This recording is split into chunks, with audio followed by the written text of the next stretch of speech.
So, what's up? I wanted to actually do another one. One, excuse me, I just ate some lunch. I didn't know what I was gonna do with my hat, and I just got out of the shower not too long ago, and so I decided I'm gonna make a couple podcasts. I had a salad, a chicken salad, and maybe I ate it too fast. One second. Shoot. So, uh, oh, yeah. So I decided that I didn't know what to do with my hat, that I was going to make two podcasts. So I made one with it forward and one with it backwards. And while I was making my other one, so I started out with it forward. Um, but while I was making my other one, there was a point inside of there was something that I had said that reminded me um, of mental health. And I've been wanting to kind of express and share this with a lot of people. And not because I want any pity or because uh, it's sad. I just think that there's a lot of people that go through it. There's a lot of people that don't understand or know um, that there's help out there and that there's things that do work, um, and that there's medication that works and there's meditation that works and there is counseling that works, all sorts of things that work. Here's what I have found to be something that's part of my journey. So, um, what I said in my last video was that uh, I was starting to create goals. And 6 months ago, when I was creating this goal um, to be consistent with going to the gym, uh, it was defeating to me because the goal was to be in the gym 4 times a week. And then I wasn't reaching that goal, and I kept getting more and more and more defeated. And during that time, I was irritated with a lot of things. Um, to kind of back up a little bit, and here's kind of, hopefully I'll remember where I'm at right now. But what I did was 5 years ago. Well, hold on. Let me relax for a minute because it's one of those things where you want to share it and show people, what you're going through and what you've been through. But there's going to be judgment regardless, but I want to make sure that there's a full story told. And so um right around 5 years ago, I uh was in a relationship that wasn't necessarily um quote unquote ideal for me. And looking back, I mean, with any relationship, you're always going to look at them and say, God, it's so horrible. But it's like, dude, if you were with them for a long period of time, and I was with her for 4.5 years, you know, 3 years was good. We were good. The last year and a half, I mean, yeah, it was shitty. It was horrible. Nobody likes that last year and a half. You can't base the whole relationship off of the last year and a half.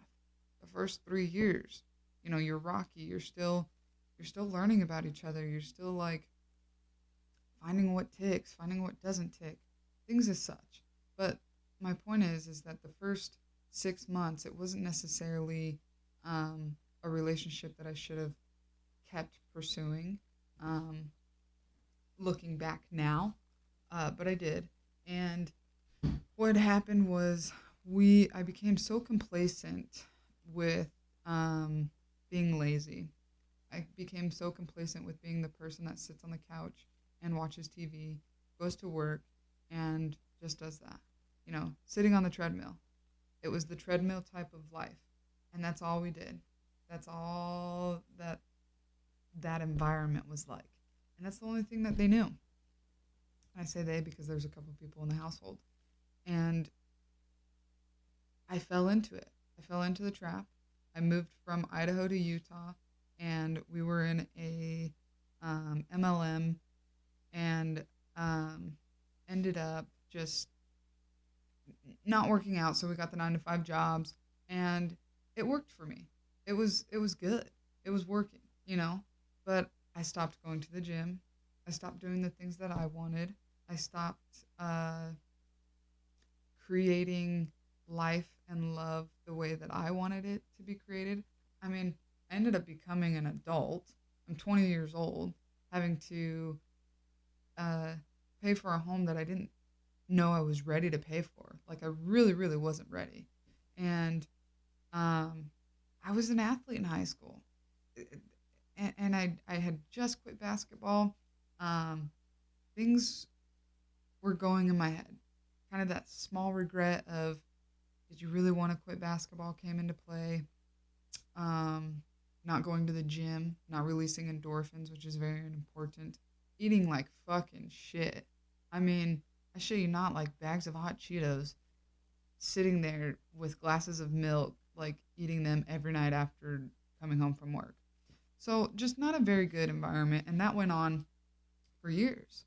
But before that, like starting to realize, before our year anniversary of being together, I started to have these thoughts. So, of course, when you take away exercise and sorry, I moved away, but when you take away exercise and eating healthy and feeding your brain with positive influences, and if you take those away, you're inevitably going to feel like crap, and you're going to fall into the easiest stage of depression.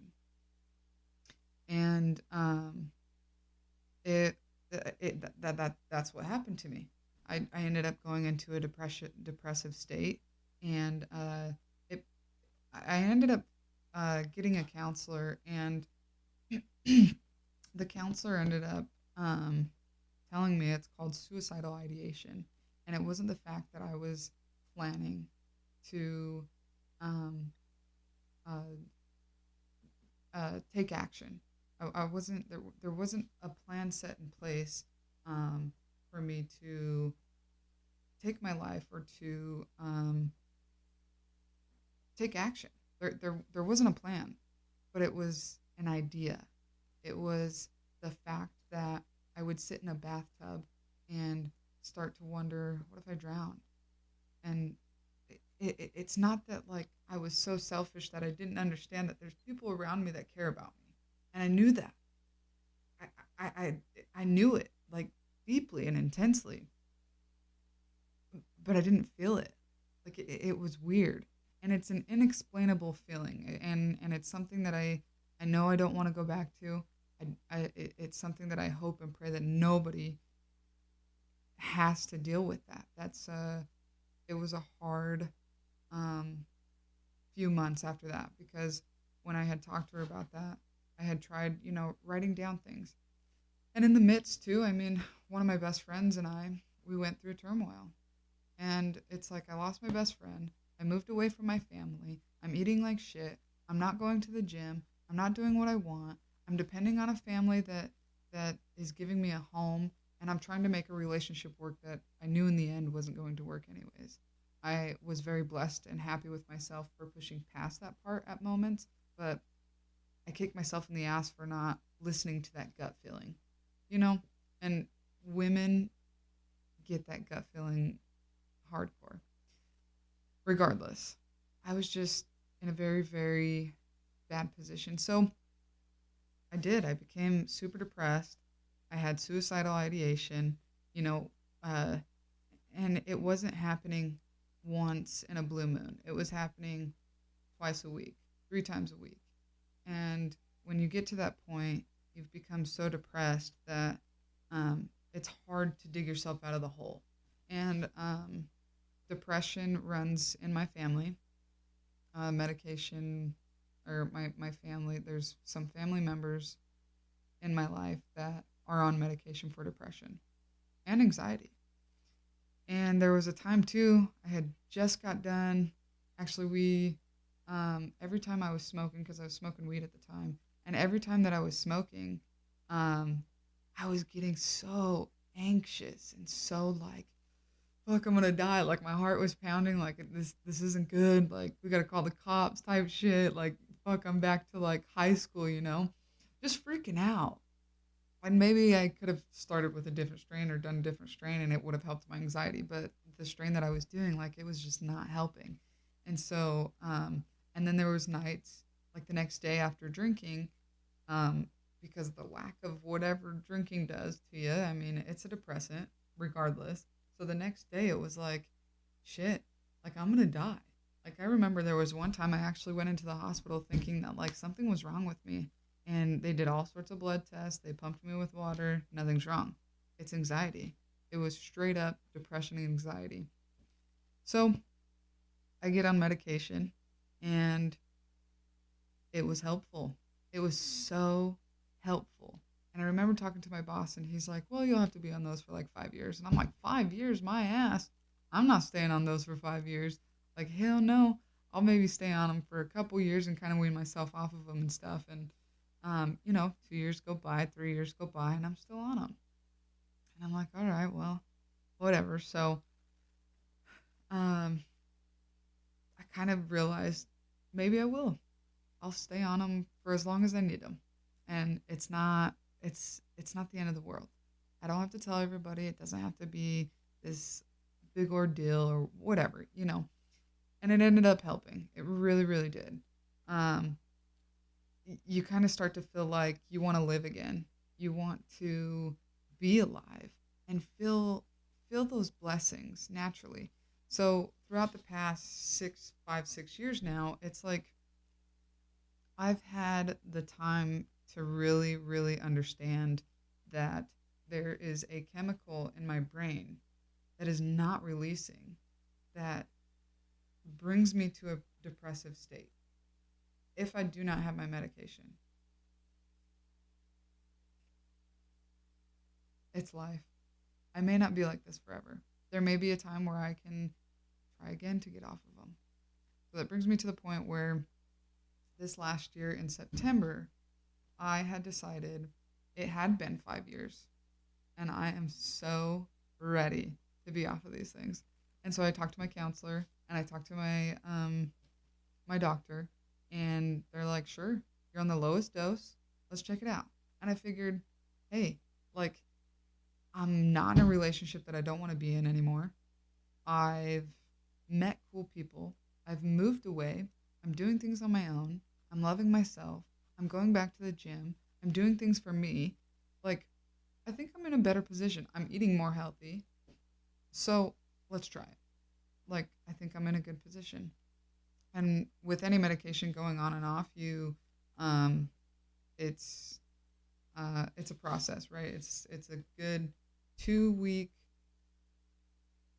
2 to 6 week process, sometimes even 8 weeks. And so I'm not a professional, but I mean, I've known from getting on and getting off of them that it takes a minute for them to kind of kick in and to kind of wean out of your system, or to you know, get out of your bloodstream. And so I got off of them in September, became a little irritated and less patient with people, especially my girlfriend. And it was tough because I thought maybe, well, I shouldn't be in a relationship again. You know, this is a sign.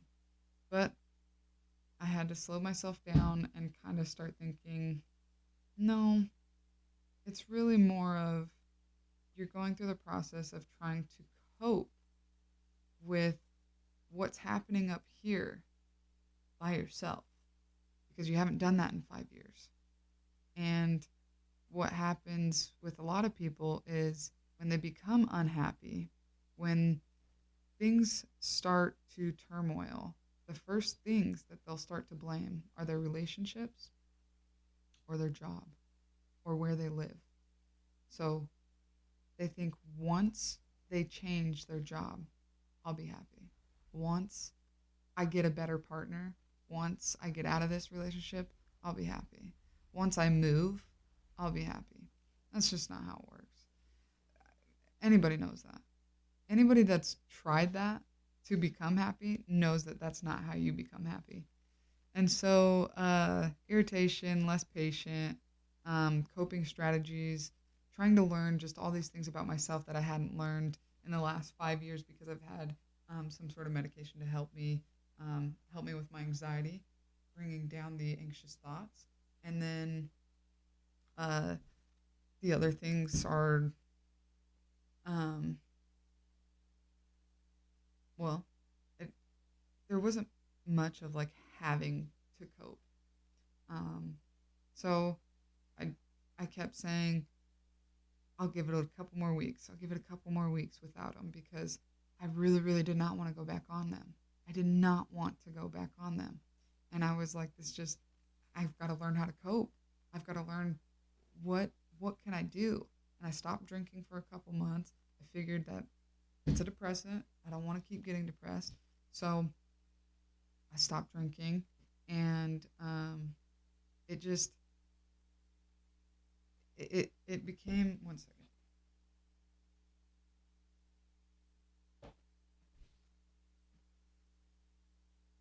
During that time of not being on my medication, I thought that I was still just in the midst of it, of coming off.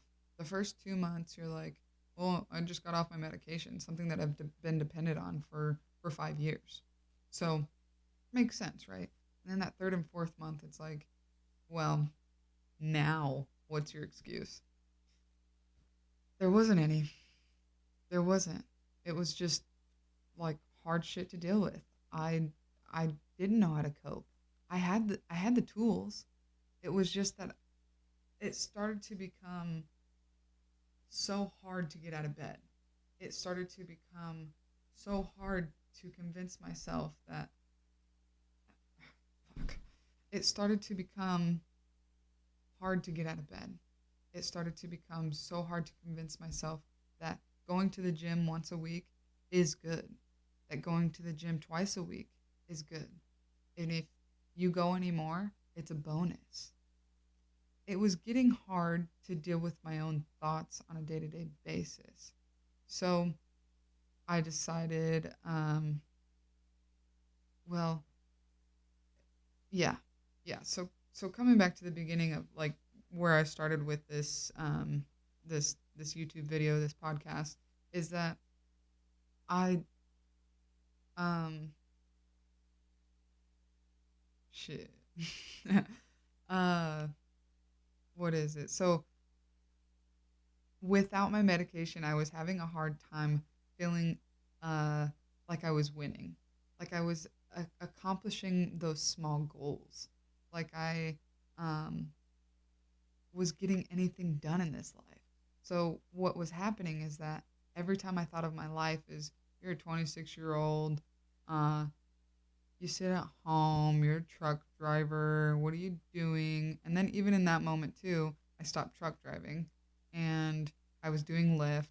You're just a Lyft driver, da da da da da. What are you doing with your life? And um, all these things. And then it was becoming even more and more hard to set small goals and accomplish those small goals. And I've had a counselor now for a year and a half that I absolutely love and adore and find that she has good good beneficial qualities to whatever she's done in her life to help me. Like I adore the fuck out of her. And so during this time, I mean, she never once said get back on medication. I've mentioned it. It's all been my choice, my decision. And so I did. I decided to get back on. And when I did, it was the beginning of this year, I believe. I'd have to double check, but I'm pretty sure it's the beginning of this year. And I knew it was going to take a couple weeks. Actually, I think, yeah, in January, but towards the end of it. And It was the best decision that I've made since then because I've had the ability now to wake up and slow myself down and write in journals, write things to myself, read, actually feel like I want to get out of bed. Feel blessed that I've become a God-given gift on this earth, a 1 in 400 trillion chance of being born, and I'm here. I get to live. I'm alive. But I promise you, no matter how much anybody would have said that to me while I wasn't on medication, I would have looked you straight in the eye and said, like, that doesn't help. That doesn't help me feel like I want to be alive. Because it doesn't. I have to want it myself, and I couldn't. There was a chemical that wasn't being released inside of my brain that I couldn't seem to understand that I needed. I needed it. And now that I've been on him, like it's a hard decision. It's a very, very hard decision because it's so frowned upon. I mean, my girlfriend gets to donate her eggs because she's not on any medication. I'd like to make 7 to 8 thousand a pop if I wasn't on medication. Like shit. I'm not fucking crazy. I'm working on myself. I'm giving myself the best opportunity to put myself in a position to where I can be successful. And successful to me is happiness. Is feeling like I have fulfilled myself. I'm happy. If I'm happy, I'm successful. If I'm successful, I'm happy. I mean, those two are one and one. They're one and one. And success is not money, not to me. Success does success looks like whatever your win is. If you feel like you're winning, you're fucking winning. Like I promise you, you're fucking winning. I'm amazed with how much this type of conversation has on people that don't want to be judged for being on medication. I was very blessed with finding the first thing that I tried to be something that has been beneficial for me. But I really, really, really did want to share this with people because this last year hasn't been easy. It's been rocky. It's been up and down. I mean, the last 5 years, it's been rocky for me. And it's definitely been something that I truly, truly believe in. I truly believe it's been overly beneficial for me. And I truly believe that those people that wake up having a hard time, that end up having suicidal ideation, I give them props for trying to get through it by themselves. But there's no need to.